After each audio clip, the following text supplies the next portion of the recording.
Welcome to this lecture series in real analysis. We have been discussing the exponential function so far, but in this lecture we'll discuss the logarithmic function. And there are a few things that we need to know.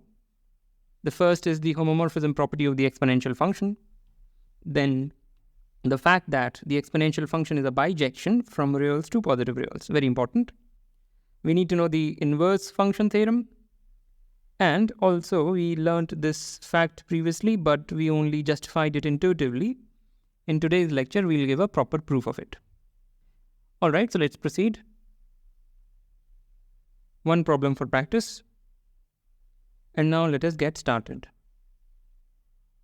So, what is the natural logarithm? Well, the exponential function is a bijection from reals to positive reals. So we can, positive reals. So we can define its inverse. Every bijective function defines an inverse.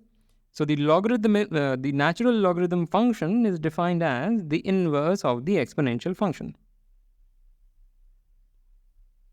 Right? And it is a general fact that if you want to draw the graph of the inverse of a function, which is defined from reals to reals, you can just reflect the graph of the original function about the line y equals x. So what I'm saying is, the exponential function has its graph looking something like that. The graph of the natural logarithm, which I will just refer to as the logarithm, will just be the reflection of this curve about this line y equals x. So it looks something like that. Something like that. It passes through this point 1, 0. Right? Which I hesitate to draw because I won't be able to do justice to it. You should do a Google or use a graphing software to look at the graph of the logarithmic function, but it looks something like this quantitatively. Okay. So it's a very simple definition. Once you have digested what is the exponential function, the logarithmic function is nothing new. It's just the inverse of the exponential function, but it has very interesting uses. It is a useful function.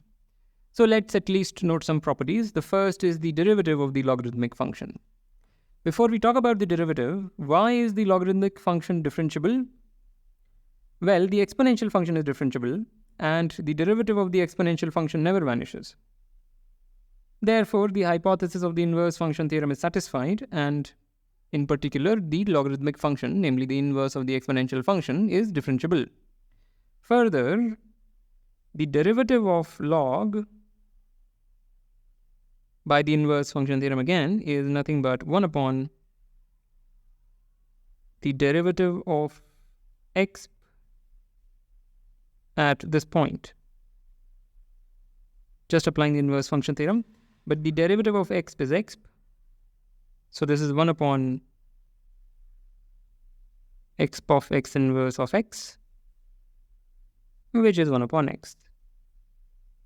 So we have obtained a very nice result. We have a function whose differential, whose derivative is 1 upon x. Very nice. Right? And this function has come about naturally. It's not like we cooked it up in some horrible fashion. It has come about in a very natural way. All right, so that's that. And here is another property of the logarithmic function. Log of x times y for any two positive reals x and y, this is equal to log of x plus log of y. The proof is very simple. It is just a consequence of the homomorphism property of the exponential function. Just take x as exponential of a for some a, y as exponential of b for some b, and just use the definitions. So this is an exercise. All right, as a consequence, we have log of x to the power n is n times log x for all positive reals and all natural numbers n. So we have these things. Okay. Now we can express the logarithm function as an integral. The reason is very simple. We already know that,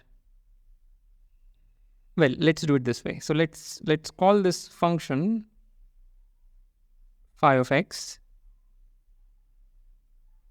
right? This is by definition phi of x for each positive x. And this is meaningful because this is integrable in any closed interval, any closed interval contained in the set of positive reals. So this is a well-defined number. And by the fundamental theorem of calculus, what is the derivative of phi? What is the derivative of phi at any point x? It is 1 upon x. Right? That's what it is by the fundamental theorem of calculus, which is same as the derivative of the logarithmic function. Further, phi of 1 is equal to log of 1, which is 0. Right? Log of 1 is 0 because x of 0 is 1 and the logarithm is just the inverse of the exponential function. So this is true. And this is true simply because, we have defined phi of x like this. If you substitute 1 here, you get 0. So the function phi and the logarithmic function, they have the same derivatives and they agree at a point. So therefore they are equal. This is something that we should be able to do by the back of our hands by now. It is just, you can either call it the fundamental theorem of calculus or the mean value theorem. Okay. So let's see one small application of what we just did. So let me define harmonic numbers. So for each n, for each natural number n, we define the nth harmonic number as that. And the point is that the logarithmic function allows us to get some handle on these numbers. These are strange numbers, right? It's unclear how they behave, let's say. We know that they grow unboundedly because it's a most important or most popular example of a divergent series. As you increase n to infinity, this grows without bounds. But apart from that, not much is clear about them, right, at the outset. But the logarithmic function allows us to say something about them. And we will not do a very careful analysis here. You can Google and find out more about this, but let me at least hint as to the main idea. So I have drawn something. So this is the graph of the function 1 by x. Right, and these are your natural numbers 1, 2, 3, and I've made these blocks.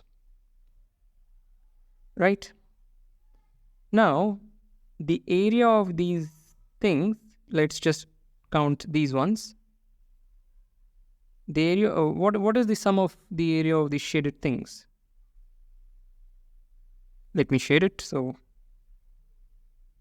I'm not shading the first one, only shading the second one and so on. And then there are more which I can't possibly draw. So let's just shade all of the things which are not the first one. So the area of the shaded region is the area of the first block, which is what? This times that. This distance is 1, but this is half because this curve is 1 upon x. So at 2, the value is half.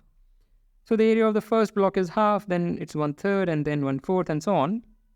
So we see that the area from the second block onwards,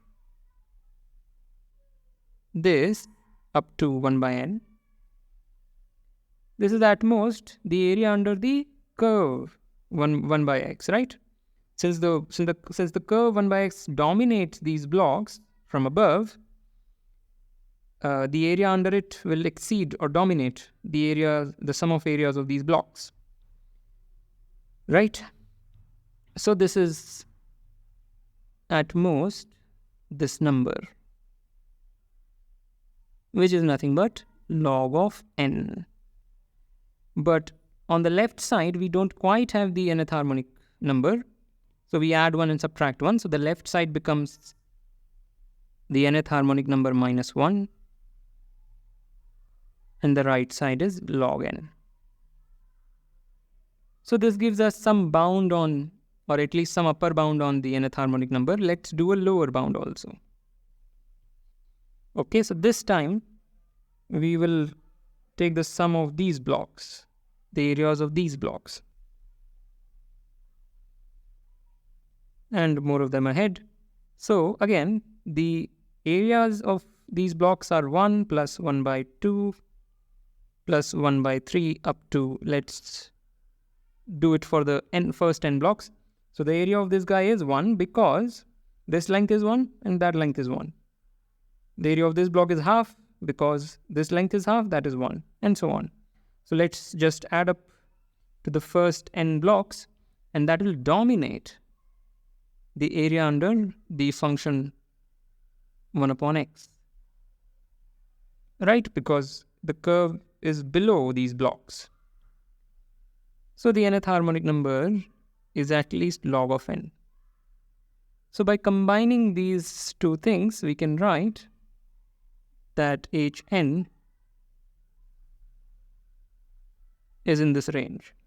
That's very nice, right? But you can say a lot more. This is not the best answer, and you can do a quick Google and find out the best answer. In fact, the proper analysis of it is also fairly readable.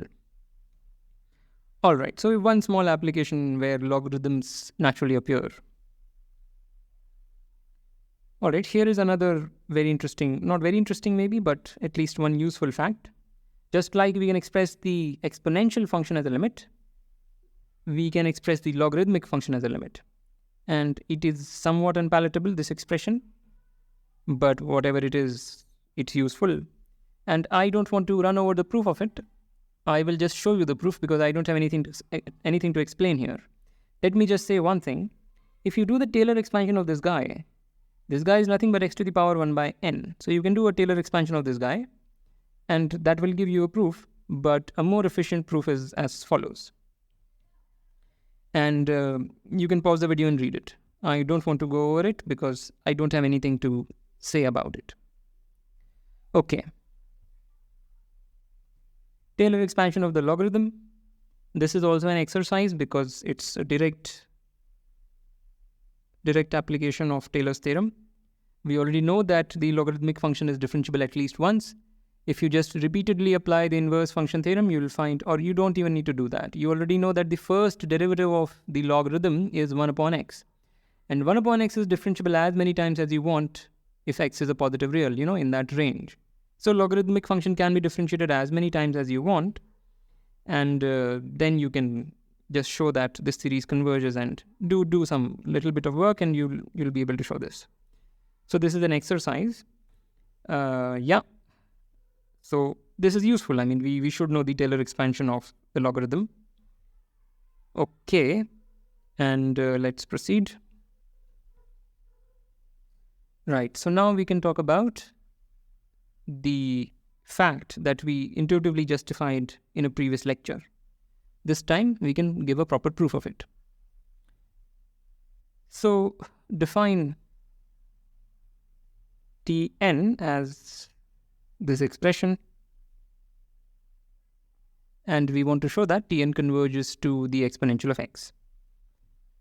Okay, but this gives that log of Tn is n times log of 1 plus x by n. But here is a caveat. We can only take log of positive numbers. We can't take log of negative numbers. And this could be a negative number, but this would be a positive number if n is sufficiently large. So this can be done for sufficiently large n. And since we want to show the limit, we are only concerned with sufficiently large n's. So this is a legitimate definition this is the legitimate step. Taking logarithms on both sides is legitimate for sufficiently large n. Okay, and here we will do a Taylor expansion again for sufficiently large n, because we need this to be in the range -1. Whatever this argument is, to do a Taylor expansion, we need this hypothesis. Otherwise, we can't do a Taylor expansion. Okay. So log of Tn is this, and now we do a Taylor expansion. So n times this summation.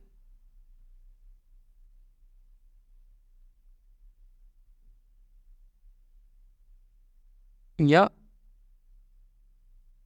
This implies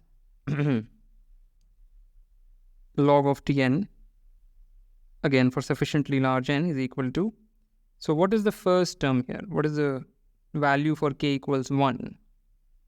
That value is x by n, and then the rest of the things.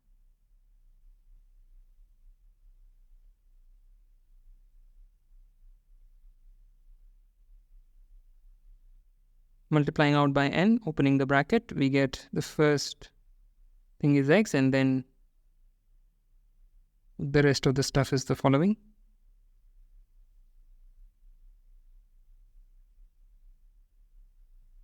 Right? And this, as n goes to infinity, goes to 0.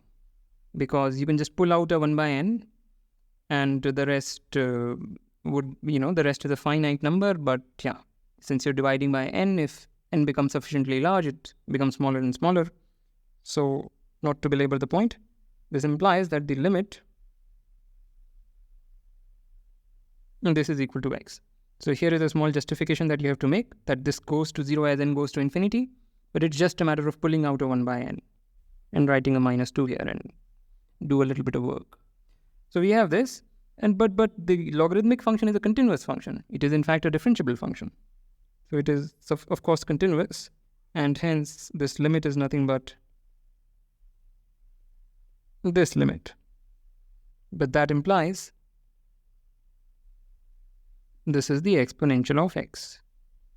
And that's what we wanted to prove.